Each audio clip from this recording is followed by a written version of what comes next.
we're finding then is that there's just a real, what would you say, confusion among the scientific community. I mean, they say one thing, but then they say another thing. They have really no way to back up this assumption, a big assumption, which is the Big Bang Theory.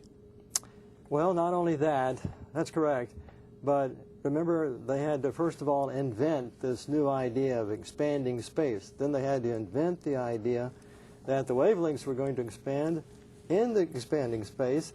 And, you know, as we talk about it today, we see contradictions. But you asked the question, we may ask the question, for example, people like me, as I was taking cosmology years ago, what do they say today about this particular topic of the wavelengths expanding, about universe expanding, and so forth? If it's unusual today as we're talking about it, and it is, then how do they go about convincing the graduate students that indeed it's reasonable or rational? Yeah. And that's what we want to pick up right now.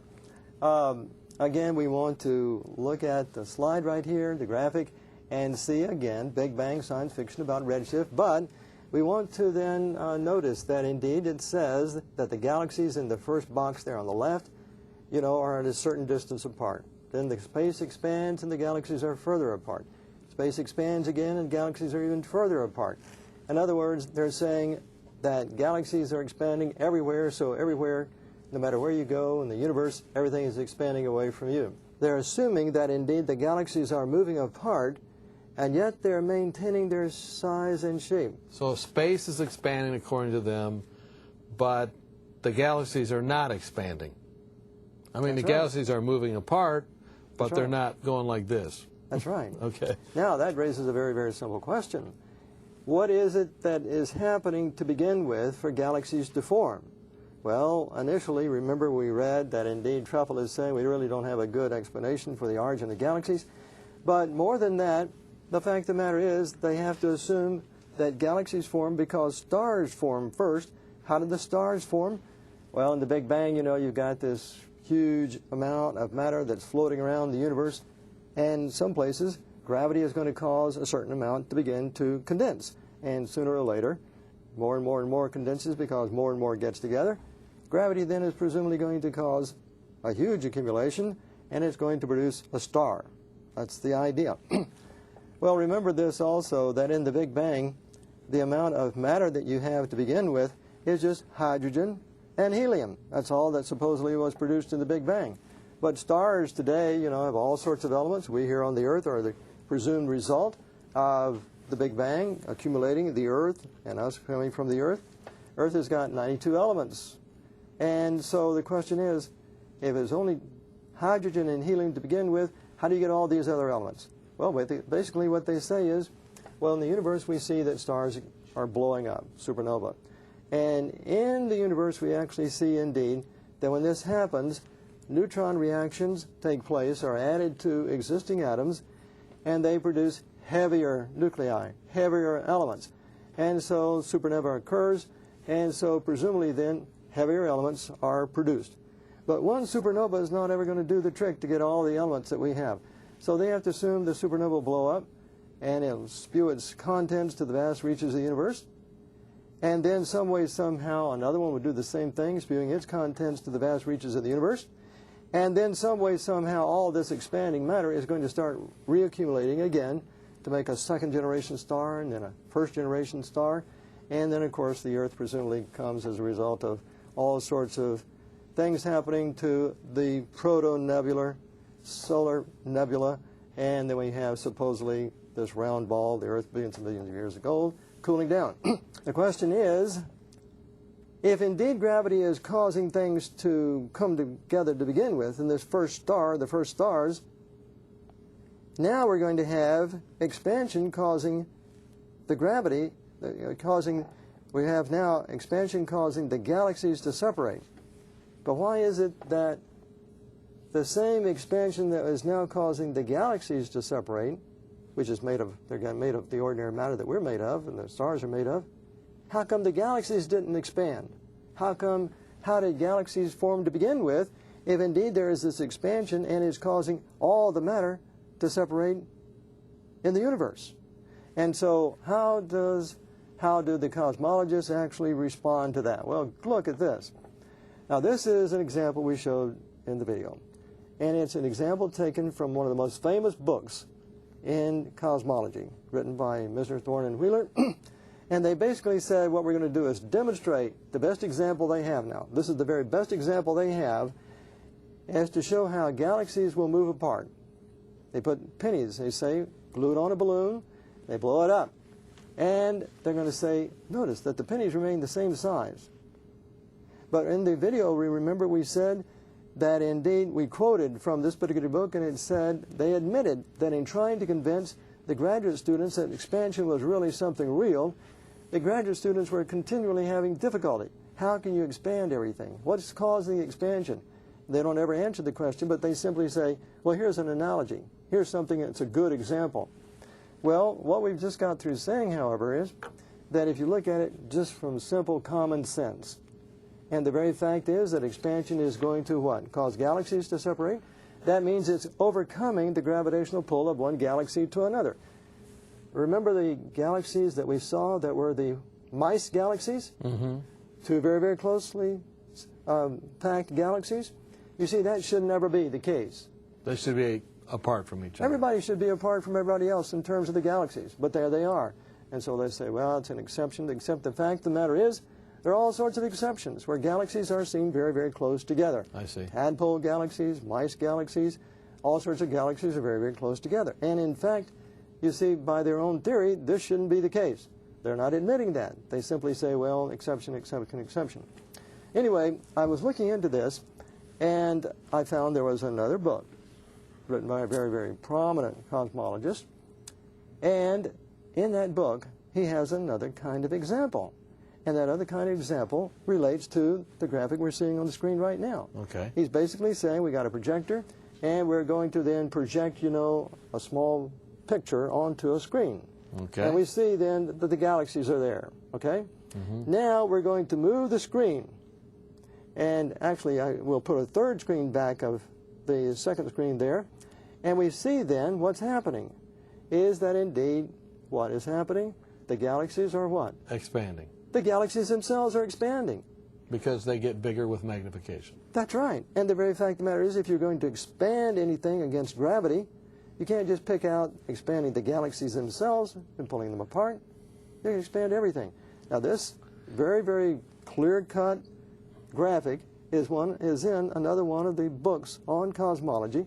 And this cosmologist, who is a Big Bang cosmologist, simply puts it in there and says, this is the way it is.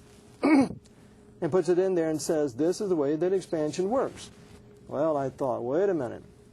Somebody, you know, is not doing any thinking. Because if that's the way expansion works, and they actually admit it, that's common sense. And so if you were to move the screen back further and let the expansion continue, which is what they've said has been going on. It should get further apart, and the galaxies should burst. There would be no galaxies, at best, there would have been no galaxies to begin with, or if they ever formed, they're going to... So let me go back to the balloon illustration, just to make it clear for me. Okay. That balloon illustration is basically not valid because the gravitational forces that pull the pennies apart, so to speak, would also pull the pennies apart. I mean, separate the pennies one from another would actually act on the things, presumably copper and as it's put together, it would pull those apart as well. They would all expand. Not only the balloon, but also the pennies would expand, and ultimately there would be no pennies. All the galaxies you see there on this particular schematic, of course, of the graphic, are simply bits of particles, stars, that are presumed to be held together by gravitational forces. Right. Expansion is said to be pulling the galaxies apart, which are bound by gravitational forces. So any sophomore in physics should be able to say, you know, if you're going to do that, everything should come apart. And so that's why we have this other graphic here in the video. Shows them pulling apart. And so it just goes to pieces. Has anyone responded to that argument? Absolutely not. In fact, we presented that, David and I did, down at the American Physical Society meeting down in Tampa in April of 2005. And people were there, physicists were there, and they were saying, wait a minute, something's wrong. And they say it's got to stay together. Everything's got to stay together. You can't expand the galaxies. I said, why not? It's all just gravity. If expansion is working to separate galaxies are held together by gravity, why aren't the galaxies themselves? And they had no going answer apart? for that. No. You know, what I'm saying is, it's a brainwash situation. Except for that one scientist where you showed the screen. That's right. And was that gentleman there? No. He wrote the book, but I borrowed the material from that and put it in the schematic just to show that indeed, you know, we've got something from the world of physics and so forth. If you just go and look carefully, you find the contradiction on your own. So then Big Bang is kind of collapsing. If you look at its contradictions, it's not working. That's right. Well, now, that's only part of the story. For example, again now, let's get back to why it was Hubble and why are the others, you know, basically not cooperating here. Why are they opposing, of course, the idea of the center? And here's what it says. Hubble well knew that in earlier times the concept of Earth at or near the center of the universe, or its universal center, was associated with God, and obliquely refers to this on page 50 of his book, where he argues against the Earth occupying a unique position in the universe, likening it to the ancient concept of a central Earth. I believe Hubble's opposition was traceable in part to the event in 1799 when Napoleon inquired of the famous French scientist Simon Laplace. Laplace was of equal stature almost with Newton. Mm-hmm. Why his astronomy treatise, Laplace's astronomy treatise, made no mention of God? That's what Napoleon asked. Laplace answered, I have no need of that hypothesis. He just simply said, I'm wiping God off the picture. I can do it all by mathematics. And I said, I believe this set the stage for future astronomers, including Hubble, to exclude God from the universe whenever they wished. Well, that's exactly the same thing that Stephen Hawking did. Absolutely. Okay. Absolutely. So let's go from there. Now, this poster I was telling you about a few minutes ago is this poster presented at the American Physical Society meeting there in Tampa, April 2005. And you can see at the top, upper series of panels there, that indeed I included not only the balloon illustration, but I included the other panels there showing that indeed everything will go to pieces. So this pulled it all together so they could see what you're saying in one graphic. And I felt it was necessary, you know, to do that at the APS. I've been going to the APS meetings for a number of years, presenting all this, but I thought this particular poster, you know, would sort of pull it all together. Did anyone out of all those physicists come up and say, you've caused me to think, I really have to think this through?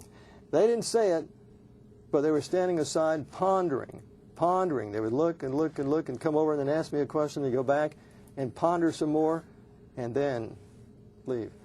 Actually, a couple of years ago in the previous APS meetings, again, I had a different poster and again said the same thing. We'll be talking a little bit more about that, where I pointed out these contradictions, you know, and a whole series of physicists would come by and look at the poster, 4 by 8 feet, you know, and then read it for a while and just walk on. Just walk on. In other words, the mentality, the mindset of the physics and astrophysics community is such that this can't be true. Or if it is true, we don't want to know about it situation. Okay. See right there in the center and the lower portion there, fingerprints of creation. The reason I put that in there is to help those who came and were questioning how can all this be. I said, well, it's not only the Big Bang is wrong, but the appendage of the Big Bang, which is geological evolution of the Earth. I said we've already done work on that and have already found that indeed within the framework of Earth's crustal rocks, the granites, there is this evidence of very, very rapid creation. Now, I mean, we've talked for a good bit of time here on this subject, you know, in the studio, and you've laid out, gone through all the science, talked about the eminent scientists who are showing all these different things. Was that available to them as they looked? No, physicists? the only thing that was available to the ones who were was at the the poster, conclusion. Well, the poster there. It's very clear that the scientists, what they're saying, if you hold them to it, it's not consistent with itself, and mixing and melding of theories together to get rid of a conclusion that's unwanted, you know, that's a real problem. Let me just talk briefly about this book, Creation's Tiny Mystery. It's the story then, the odyssey of the publication in scientific literature of evidence for Earth's rapid creation of the granite rocks the foundation rocks of the Earth. We found evidence. What you see there on the graphic is this bullseye pattern formed by the result of the decay of radioactive particles that existed for only a short period of time and then disappeared. What does it do? What is the meaning of it all? It's all been published in the open scientific literature. It's been peer-reviewed, analyzed, unrefuted after decades of work to show that indeed, instead of the Earth evolving over billions of years, it was the result of very, very rapid creation.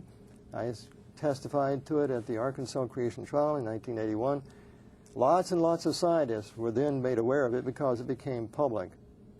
And in any event, the reaction, however, since that particular time has been such that the scientific community, the editors who were accepting my papers for publication prior to the time of my testimony there at the Arkansas trial, and I actually made the discoveries there, most of them, while I was a guest scientist at the Oak Ridge National Laboratory for 13 years.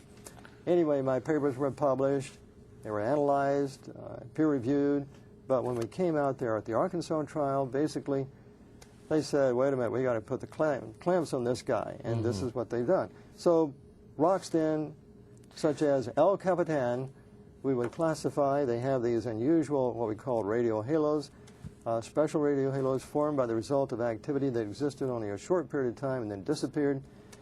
El Capitan is a created rock, something that was called into existence when the Earth was created. And as a result of that, we've also looked into the topic of the age of the Earth, and you can see we've done a DVD on that, The Young Age of the Earth. We'll give you information about where they can be obtained. And then, of course, this is the region of Mount Sinai. I wanted to emphasize this because Mount Sinai, a whole region over there, regardless of whether this is the Mount Sinai or not, this is the one that's presently identified. All in this region basically is granite, granite, granite, granite, granite. And from the standpoint of what we're saying, these special halos are found in granite rocks all over the world. In fact, I've looked at granite from this particular area. It also has these very special halos. And the point I'm making here is that when Moses was told the second time to make the 10 Commandments, you know, now I can write all of them. First time they were given to him, he picked up rock from this Sinai Peninsula, granite rocks, and so God essentially wrote the 10 Commandments on the very, very rocks that he inscribed his record of creation to begin with. And then also now, looking at the cosmos, there's going to be something that will marshal all this material so they can look at that as well.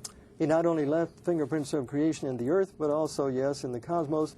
Those who are interested can go to halos.com and get more information about how you can obtain this material. Now we want to move then from the scientific case that you've made for the, number one, confusion among scientists, yes, and the breaking of all those principles that we've gone through, whether it be not following the Doppler effect to its rational conclusion, whether it be going against conservation, whether it be looking at the model that they use to explain expansion with those waveforms and everything, and seeing the lunacy of that, not only by looking at it, but also by documenting what scientists have themselves said about it. That's right. We want to move from those, those elegant scientific facts, which are really undisputed by people like Stephen Hawking and others when you really look closely at what they're saying. And we want to look at another source of authority that they have actually, specifically in the comments that you share with us, have attempted to deny, and that is the biblical account, or what we would call the Bible, or the source of authority coming from divinity, sometimes called revelation. We want to look at the revealed truth, and you want to lead us through that. Well, that's right. Remember, my initial, the beginning of this search was one in which, I'm looking to see if there's anything out there at all that would in any way affirm the Genesis record of the fourth commandment. I had no idea at all anything existed. And so in the process of doing these things, as we continue to work, I'll be frank with you, obviously, I entered into it with wondering what in the world is there, if there is anything. But at the same time, Pat and I, my wife and I, kept praying, Lord, show us, lead and guide and direct us. So everything that we're seeing today, the result of it, of course, is a result of prayer, and we believe God's leading and directing. I mentioned a few minutes ago that indeed I was at the Oak Ridge National Laboratory for 13 years as a guest scientist. I was in the Lord's providence. I went and testified about the evidence for the fingerprints creation in the Earth's basement rocks. Scientists at the laboratory got upset with me, and then I've been working independently since that time. But anyway, the thing that occurred to me at the time I really realized the implications of these halos for creation was the passage here in Psalm 33, 6 and 9. By the word of the Lord were the heavens made, all the host of them by the breath of his mouth. He spake, it was done, he commanded, and it stood forth. Now, which goes along right with the idea that when you look at the granites, the polonium halos there can only be explained through an instantaneous event. This dumbfounded me. I stood in awe the day I was looking at the halos under the microscope, wondering for years how to explain them myself. I couldn't fit them into the picture of evolutionary development of the Earth, because the melt that supposedly formed the granites was cooling over millions of years, and you got something there that had to have formed as a result of activity that just was a fleeting existence. And then this particular passage in the Bible, these made perfect sense. Hebrews 1:10 was the other one. In the beginning, O Lord, you laid the foundations, which of course would be the granites. Those are the foundation stones you're suggesting. Right. The foundations of the earth, and the heavens are the work of your hands. Well, that not only looks at creation's tiny mystery, but it also lays the foundation to say cosmology. Also, God would have something to say about it. That's right. And this work on the halos, the Earth, was done over a period, like 15, 20 years. And then it came to me, it recognized that indeed, well, this really wasn't the solution to the whole issue of the heavens are the work of your hands. For in 6 days the Lord made heaven and earth. So I turned my attention to the universe. And I had, it was long time before I began to understand the essence of what was out there in the universe, because, again, I had to plow through a lot of assumptions which I had accepted, which I didn't really realize were just plain rank assumptions. Now, this cosmic model of the universe, we're going to talk just a minute about that. We now have, at least we'll assume just for a moment, there is a center of the universe. Increasing redshift, the further you go away from the center, the redshift increases, increasing distance, and so forth. Now, out at the very edge there, you're going to see something that says this is an outer shell of pre-Genesis galaxies. We're going to talk about that in just a little while. But for right now, the center of the universe, basically what we're saying is that the totality of the evidence, once we again show more about why the Big Bang expansion hypothesis is incorrect. And make it clear, the scientists are very inconsistent and illogical with the Big Bang theory. And so what you're suggesting is, just like happened with creation's tiny mystery, there is probably a better, more dependable source of authority that you can look at to explain the cosmos. And it doesn't do violence to the science. So you're not saying science is not important, right, but you're saying the evidence of science fits more aptly, just as it did with looking at the granites, now with cosmology, when looking at the biblical text. That's right. Actually, we'll see in just a little while that the scientific papers that I've written and try to get out to the scientific community even show more so that this whole expansion idea, is based on a false assumption, not a correct assumption, meaning that the universe is formatted or governed by a static solution of the field equations, not the expanding space-time solution, so it makes it impossible that space-time expansion could explain anything. Everything in the Big Bang collapses because of this experimental evidence, which we'll be talking about. Okay, and that's what you and David have done. That's right. And you're going to cover that. That's right. But what are the texts that kind of guide you with the center? Well, let's look at these right here. Once, we look at the Bible and we see from this schematic, this graphic right here, that indeed the galaxies really are moving away from a center. And the shell-like form there. That's the evidence, from the Doppler effect right. we can see. Now, if we look at the Bible, we find, several passages here that really very, very strongly suggest that indeed this has been in the Bible all the time. That, in other words, the structure of the universe is really there. Who alone stretches out the heavens, in Job, is stretching out the heaven like a tent curtain, in Psalm 104. Who stretches out the heavens like a curtain, and it spreads them out like a tent to dwell in, Isaiah 40. He has stretched out the heavens, Jeremiah 10. I am the Lord who made all things, who stretched out the heavens alone. I mean, they're just all over the place. It is He who made the earth by His power and by His understanding, stretched out the heavens. Looks like to me the Lord is trying to, the Bible especially, is just emphasizing how many times the Lord wants to say stretched out. My hand laid the foundation of the earth.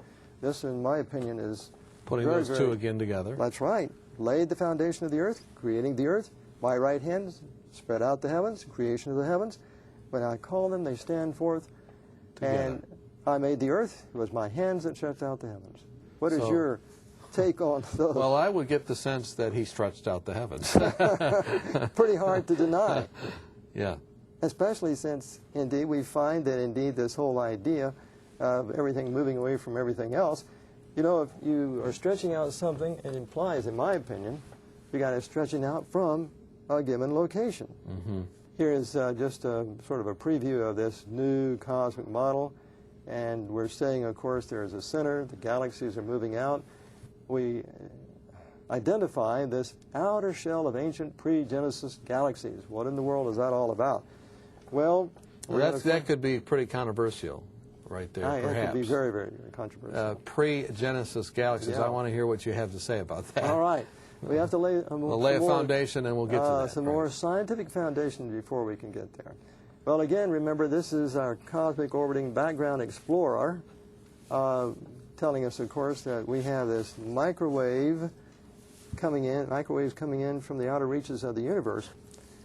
Remember what we said earlier, that the black body spectrum here has been identified experimentally tens of thousands, hundreds of thousands of times. How does that help us then? All right. So I'm saying that, if the Big Bang expansion hypothesis is wrong, and remember we said earlier that indeed this cosmic black body radiation is supposedly relic radiation from the huge Big Bang fireball, but if the expansion doesn't even exist, then it could never have, first of all, if the Big Bang didn't exist, there would have been no fireball. But even if the fireball supposedly did exist, if you don't have expansion, you can never get this relic radiation. Meaning that if expansion wasn't true, and you did have a Big Bang for some reason, supposedly, just in theory, then what would be the radiation, what would be the level of the radiation today? Well, the level of the radiation would never have changed. Pardon me. The frequency or the wavelength of the radiation would never have changed. We see what? Light from the sun. It would be like the light from the sun just all over the universe. In other words, the radiation would never have diminished in frequency, increased in wavelength. So therefore, it would never have what? Lost energy. It would never have then gone from a brilliant, brilliant light from the sun-like to what we see today, which is basically the microwave region. Now, that's important for us to understand that if you don't have space-time expansion, if indeed there is no evidence for space-time expansion, no evidence for space-time expansion expanding the wavelengths, then people can talk about this relic radiation or the cosmic black body radiation being associated with the relic radiation for the Big Bang. But if those two facts are wrong, those assumptions are wrong, there's no way that you can get cosmic black body radiation from anything connected with the Big Bang. Okay. Fundamental, it's gone. So the two basic, huge, supposedly, ideas or discoveries that were the foundation of the Big Bang, the Hubble relation, and now the cosmic black body radiation, can't be true. There's got to be another explanation. So where did I look? Yeah. Well, to tell you the truth, I prayed for years. And indeed, knowing as I do, though, as a physicist, that the black body radiation comes from, an enclosure. If you happen to be inside the black box, or if you happen to be inside of the box, then you would measure the same radiation spectrum, whether you're inside or just a little hole coming out of it. So I thought, is there any way in the world that, you know, the universe could be a closed system. there'd be an enclosure of some kind. And I thought, what in the world? Nothing is like that has ever been considered before. And so I continued to pray, and you see, not only in devising, if you know something is wrong, and you know that the explanation of all these phenomena in astrophysics, the Hubble relation, the blackbody radiation, all sorts of 8 or 9 or 10 of them that have been explained presumably by the Big Bang, they've got to have another explanation. And so, obviously, it was wondering, what is the new model of the universe like?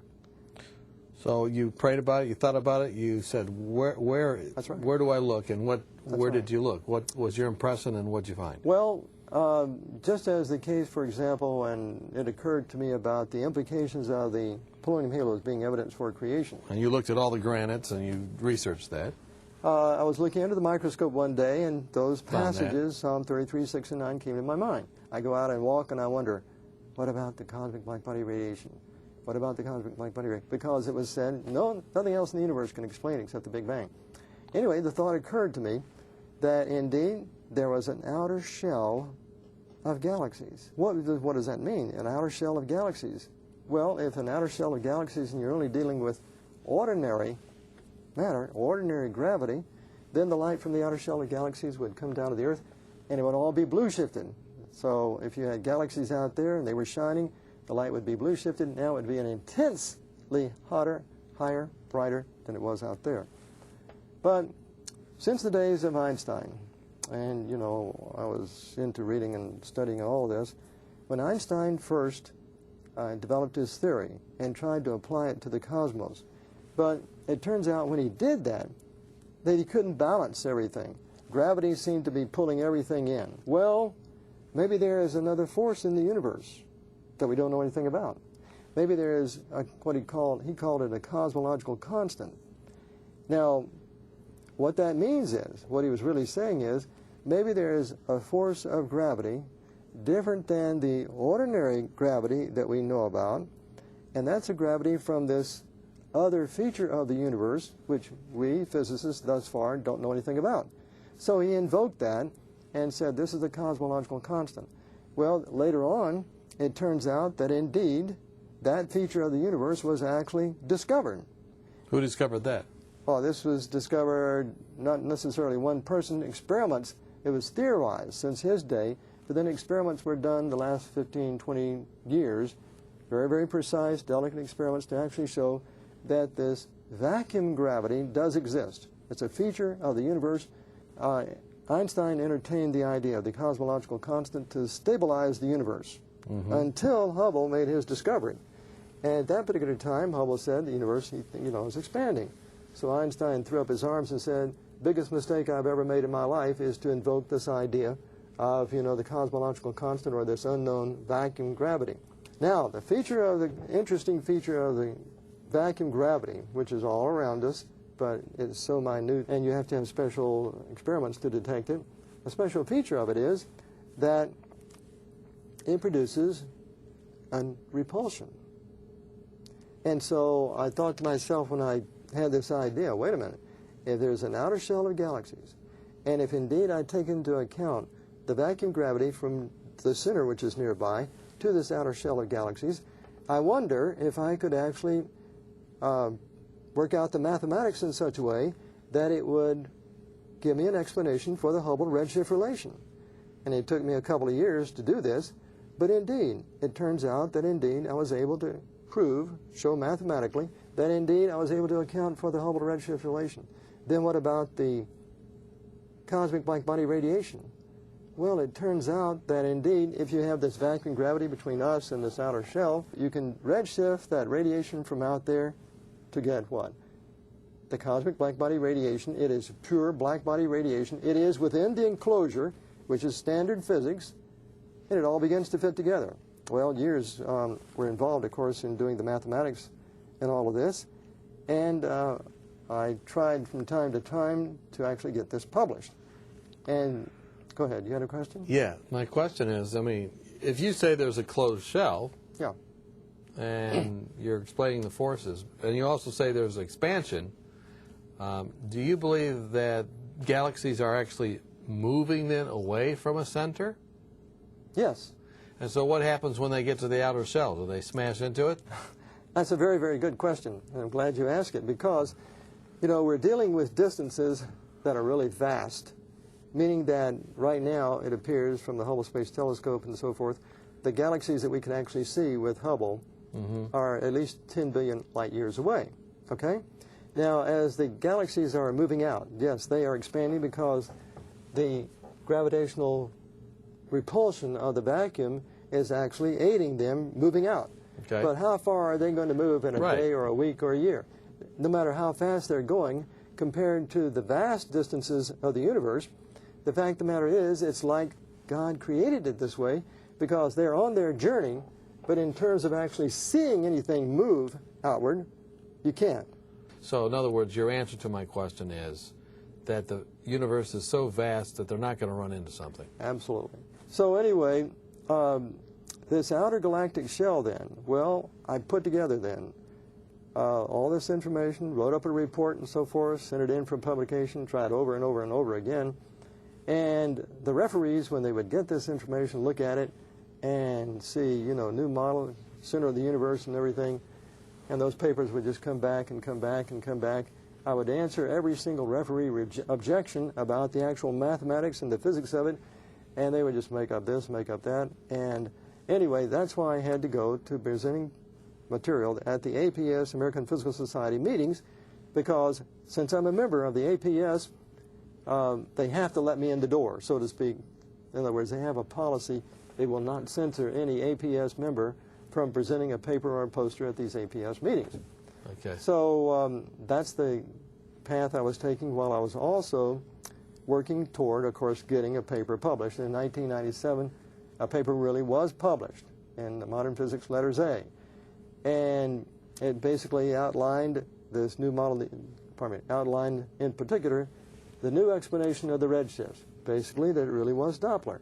And that indeed I raised the questions about the center of the universe, and I said, you know, if there is a center and if there's a Doppler interpretation, and then I outlined in brief form, you know, this new model of the universe. With the outer shell. With the shell. Absolutely. And you marshaled the mathematical evidence That's for right. that. That's right. And that's what you mean when you say David and yourself in your research showed that. Well, that was just the first Okay. crack out of the box, so to speak. Obviously, things were progressing to the point where indeed we felt, you know, it was time to even go more. And so as produce more, and we've already seen that indeed the cosmic black body radiation now refers to this uniform reference frame for the universe, and there's a reason for that. We talked about it before in the sense that indeed it is now going to be connected with, you know, something very, very important with respect to the universe, which we're going to see, of course, is the throne itself. The center. The center, that's right. All right, so, but we need to focus very, very briefly on the fact that this new model of the universe, which I published in 1997 in Modern Physics Letters A, showed or invoked this cosmological constant. It invoked, as a basis of this new model, vacuum energy, vacuum gravity. Now, this issue of Science Magazine, the cover that you're seeing up there, first part of 1998, a couple of months after, actually only a month or so after I published the paper, what happens, but Science Magazine comes out with reports that astronomers, in looking at the universe, have decided they have found very, very good evidence for what? The vacuum energy. The galaxies are indeed moving apart, moving outward in a different way than they had expected before. And so just very briefly, it talks about, in this graphic, this reservoir of energy fueling that force could be anything from a quantum mechanical shimmer in empty space called the cosmological constant to even more exotic possibilities. This particular issue of Science then referred to the fact that indeed they were finding evidence for this vacuum energy, which I had the previous month already used to establish this new model of the universe. Anyway, exploding stars point to a universal repulsive force. Remember a few minutes ago I said the vacuum energy would cause a repulsive force. Well, that's exactly what we see there in this article in 1998, first part of it. I had used in 1997 to build this new model of the universe. So this was validating what you had posited. It's validating it in the sense that, indeed, I built a new model of the universe based on this vacuum gravity, and indeed, a month later, it was actually found. Okay. And so, yes, you would think, you know, all things being equal, that if a person, a scientist, you know, actually makes a discovery, and then the essence of the discovery for a new model of the universe has merit enough so that, you know, it would come to the attention of the scientific community, then indeed, you know, this would be newsworthy within the scientific community. Attention would be attracted to it to go and investigate this new model of the universe. However, this did not happen. And so I continued to work, and what happened then as I continued to work is that I finally got to the place of saying, well, yes, there are properties of this new cosmic model. I tried to write up new reports and send them in for publication. And based on the fact that what you had suggested was shown to be true. That's correct. And you said, let me follow up on that and connect the dots for you so you can see and then maybe make a good decision. At least good in your book.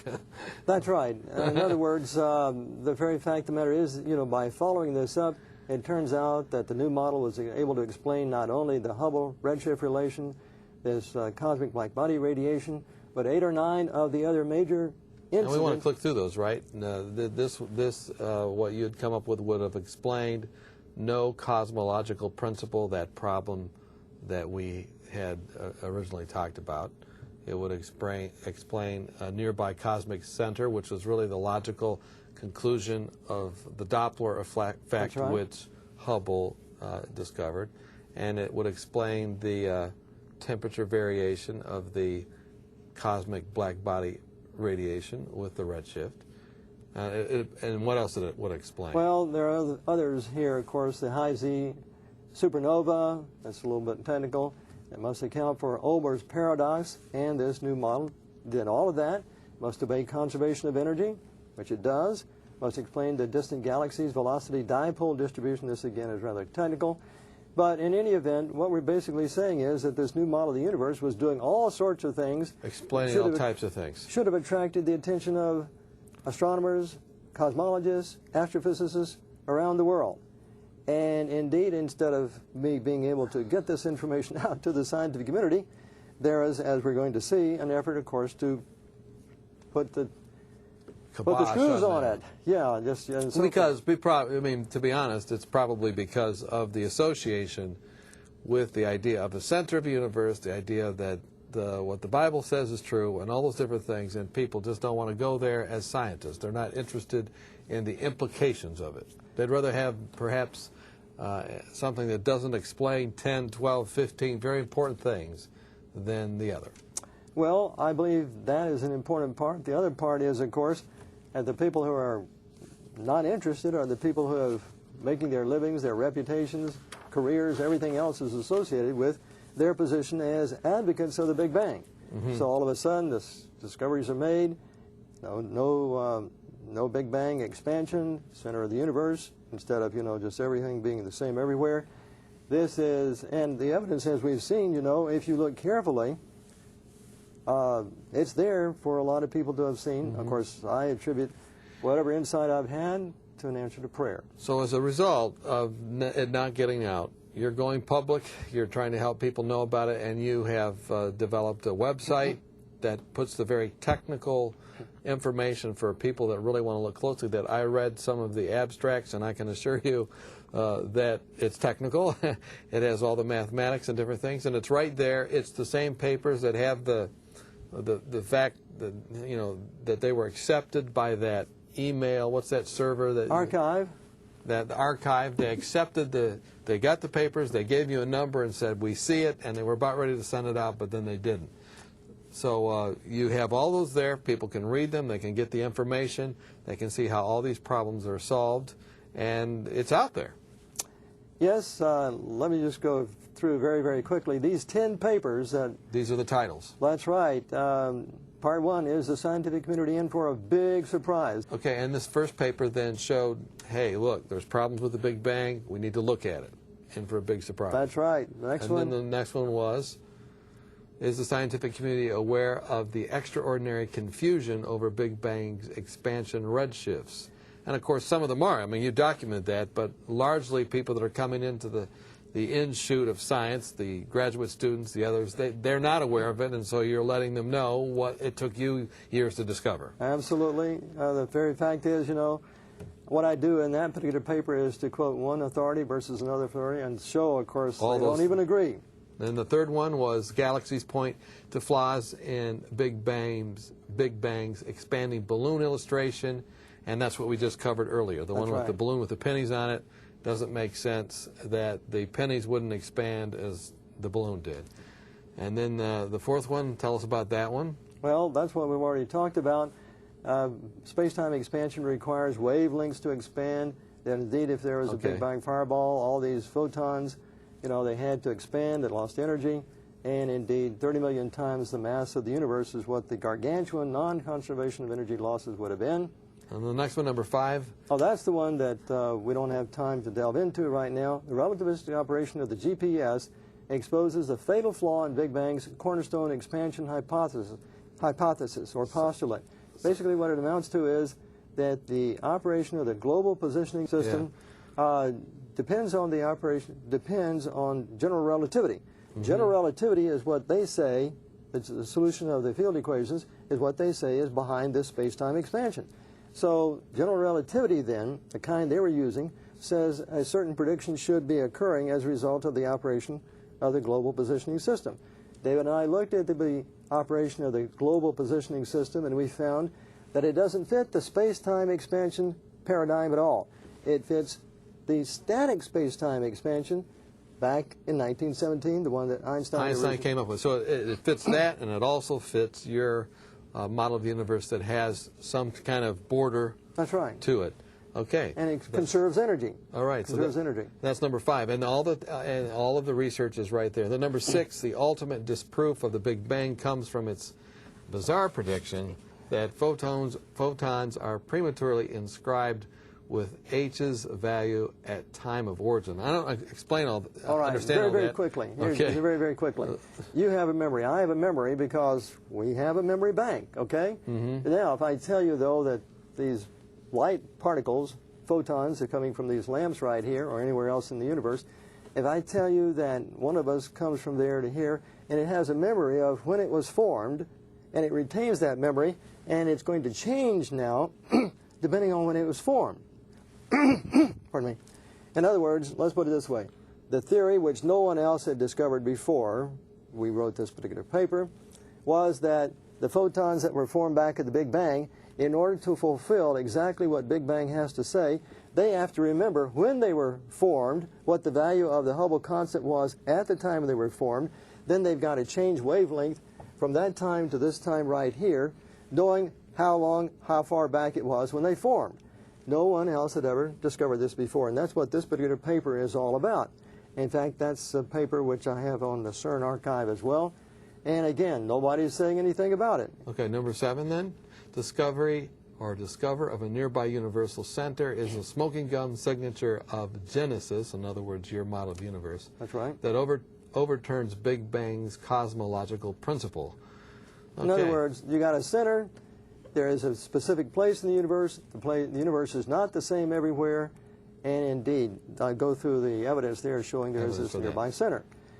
And then this is something to do, a technical point, where basically Genesis is strongly affirmed because its MZ, delta, theta, Z, and apparent brightness relations are consistent with observations. In other words, there are predictions that, you look out in the universe and you see the brightness of a galaxy at a certain redshift. Okay. Well, there are things that determine or relate to that depending on the model of the universe you have.